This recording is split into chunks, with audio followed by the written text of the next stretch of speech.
In this video, I'm going to be building a linear regression model from scratch in Python. So no Scikit-Learn, just a pure mathematical implementation built from the ground up. Hey everyone, I'm Harry, and this is the first video of a new series on the channel called Machine Learning from Scratch, where I'll be showing my process as I work through implementing classic machine learning models starting from zero. Let's get straight to it.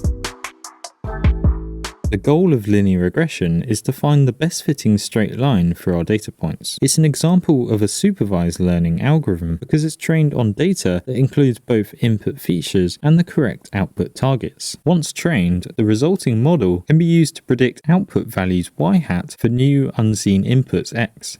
This line can be represented as f of x equals wx plus b, where w is the slope of the line and b is the intercept. The values chosen for w and b will determine the prediction for y hat at I based on the input feature x at I. To find the best values for w and b, we minimize something called the cost function. The goal is to choose values for w and b such that the prediction y hat at I is as close as possible to the true value y at I for all points xi, yi in our dataset. The cost function works by comparing the true value yi to the predicted value y hat at I. We do this by calculating the difference y hat I minus yi. This difference is called the error. It tells us how far off the prediction is from the actual target value. Next, we square this error to make all the differences positive and to penalize larger errors more heavily. We want the total error across the entire dataset, so we compute the sum of these squared errors from I equals 1 to m, where m is the number of training examples or data points we're using to find the best line. Finally, we take the average by dividing by 2m. Dividing by 2m rather than just m makes the math cleaner when we calculate its derivative later on.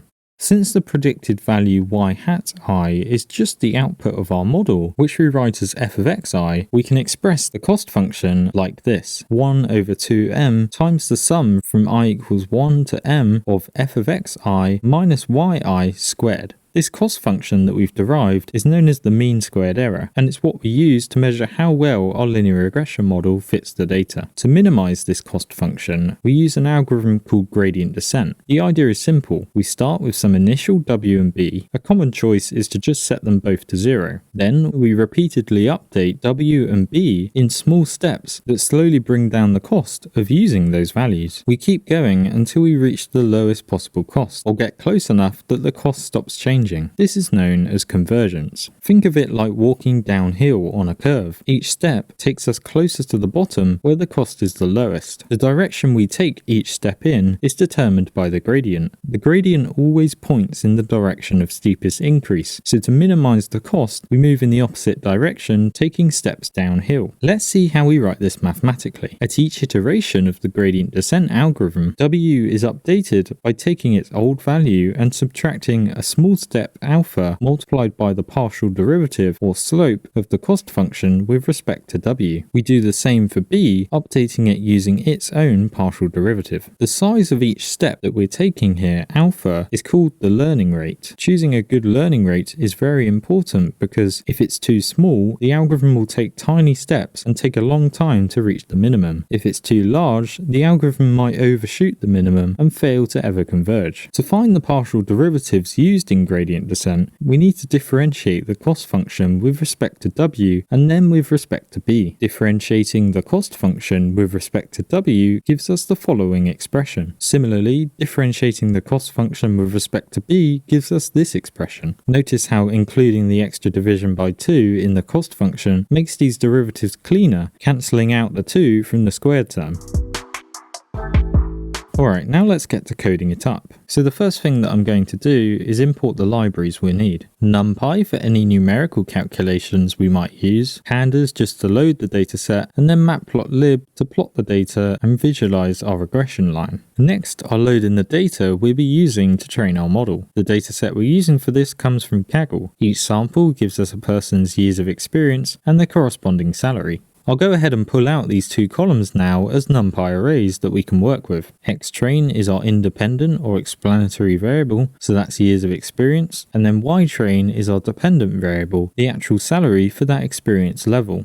just to get a feel for what our data looks like, let's quickly make a scatter plot for it. So plt.scatter xtrain ytrain. Our x label is years of experience and our y label is the salary. And there we go, you can see there's a clear upward trend. More experience generally means a higher salary, and that's exactly the relationship we want our model to learn. Remember from earlier, the model we're building is just a straight line. F of x equals wx plus b. Our goal is to find the best values of w and b so that this line fits the training data as closely as possible. To implement linear regression from scratch, we need three main functions. A cost function to compute how well our model is doing, using the mean squared error formula we saw earlier. Next, a gradient function, which will compute the derivatives of the cost function with respect to w and b. And finally, a gradient descent function, which will use the previous gradient function to update our parameters w and b over a specified number of iterations. So let's start with the first one, the cost function. I'll define a new function called cost function, and we give it our training data x, y, and then the parameters of our model w and b. Inside the function, I'll first calculate m, the number of training examples, so that's just the length of x. Then I'll initialize a variable called cost sum to accumulate the total error across all the training examples. Now I'll loop over each training example, and for each one we compute the predicted value using our linear model with the current value of x in the iteration. Using this, I can then calculate the squared error by subtracting the true value of y at I and squaring the difference.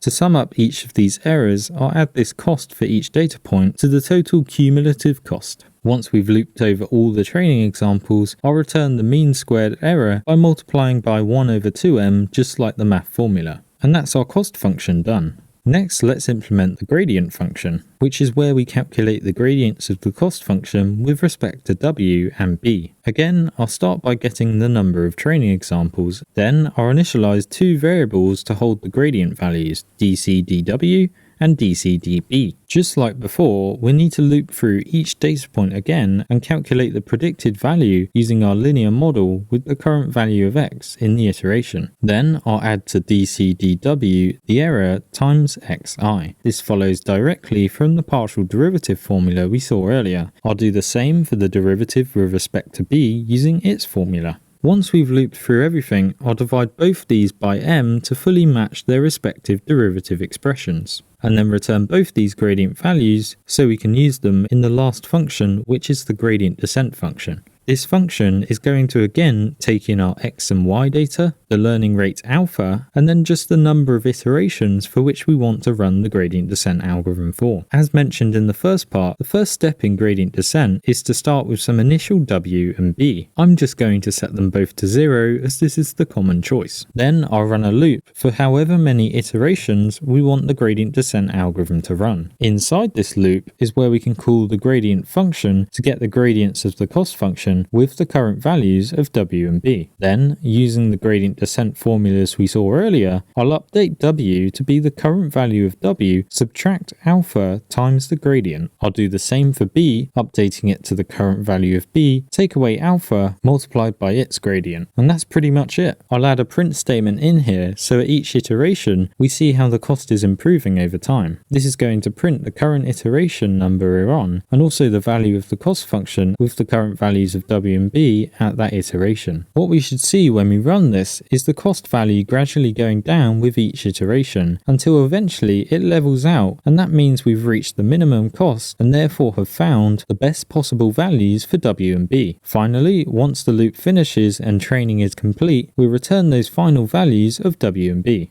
Now we're done, let's go ahead and run it. I'll pick a learning rate of 0.01 and choose to run the gradient descent algorithm for 10,000 iterations, which should be enough for the cost to converge. I can then call the gradient descent function we just wrote, passing in the training data with these settings, and store the two return values of this function as final w and final b. To see what values we end up with for w and b, I'll print them out here. And there we go, you can see the cost gradually decreasing with each iteration, so we know our gradient descent is working. And we also get our final values for W and B. Now those might seem like large numbers at first, but remember we're predicting salary in dollars, so it makes sense that the slope and intercept are both on that scale. Lastly, we can plot the regression line we just learned on top of the actual data to see how well it fits. First, I'll plot the original data points, and then I'll draw a line defined by our final W and final B values. And for this plot, our X label is years of experience and our Y label is the salary. And there it is, our best fit regression line, built entirely from scratch using gradient descent. You can see it follows the trend in the data really well, which tells us the model has successfully captured the underlying relationship between experience and salary. It can now be used to make predictions for salaries based on new values of experience. If you found this video helpful, consider leaving a like and subscribing to the channel. Thank you so much for watching.